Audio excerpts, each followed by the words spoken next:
సంగారెడ్డి జిల్లా సదాశివపేట పట్టణంలోని మున్సిపల్ కార్యాలయం వద్ద ఇందిరమ్మ ఇండ్ల నిర్మాణ ప్రొసీడింగ్ సర్టిఫికేట్లను పంపిణీ చేస్తున్న కార్యాలయంలో తెలంగాణ ఇండస్ట్రియల్ చైర్మన్ ముఖ్య అతిథిగా శ్రీ తూర్పు నిర్మలా జయప్రకాష్ రెడ్డి పాల్గొని ఇందిరమ్మ ఇండ్ల నిర్మాణ ప్రొసీడింగ్ సర్టిఫికేట్లను నిరుపేదలకు అందజేస్తూ పేద ప్రజల సొంత ఇంటి ఇందిరమ్మ ఇండ్ల కలను నెరవేర్చడం తెలంగాణ రాష్ట్రానికి తెలంగాణ ప్రజానికానికి ఎంతో ఆనందదాయకంగా ఉందని తెలియజేశారు.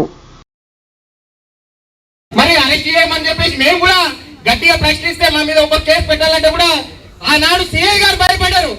ఎందుకు భయపడ్డారంటే సిఐ లోపలికి అవుతారని చెప్పేసి సిఐ భయపడ్డారు, ఎంఆర్ఓ గారు కూడా భయపడ్డారు. మరి ఆనాడు జరిగిన దానికి కూడా అండగా నిలిచింది కాంగ్రెస్ ప్రభుత్వమే. మరి కాంగ్రెస్ ప్రభుత్వం నుండి పుట్టుకొచ్చిందే ఫ్రీడమ్ ఫైటర్లు.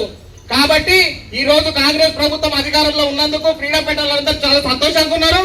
మరి ఇల్లు వచ్చిందనే సంతోషంతో నేను ఖచ్చితంగా ఈ రోజు వస్తా, నేను వచ్చి అక్కడ సర్టిఫికేట్ అందుకుంటా అని చెప్పేసి ఈ రోజు మా అమ్మగారు వీడికి రావడం నాకు చాలా సంతోషంగా అనిపిస్తుంది. కాబట్టి మాయమాటలు చెప్పే పార్టీని మీరు నమ్మకండి. ఖచ్చితంగా కాంగ్రెస్ పార్టీ ఇంతకుముందు మేడం గారు చెప్పినట్టు అందరికి చేతి చూపెడుతుంది, మీకు అండగా ఉంటుందని చెప్పేసి నమ్మకాన్ని ఇస్తుంది, ధైర్యాన్ని ఇస్తుంది. మరి ఇక్కడ ఉన్న కార్యకర్తలు కూడా ఖచ్చితంగా ఏదో బట్టలు వేసుకొని కాదు, బాధలను చూసి ఎంబడే క్షణాలలో స్పందించి మరి అవకాశాలు